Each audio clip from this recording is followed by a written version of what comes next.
It's 2:30 on Monday. There's Charles Island, pier at Silver Sands.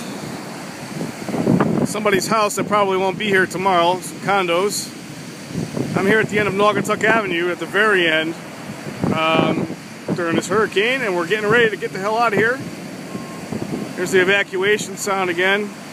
We're going to my sister's in Trumbull, but I wanted to give some people an idea of what it's like. See the surf way out there's Long Island. Be safe, everyone.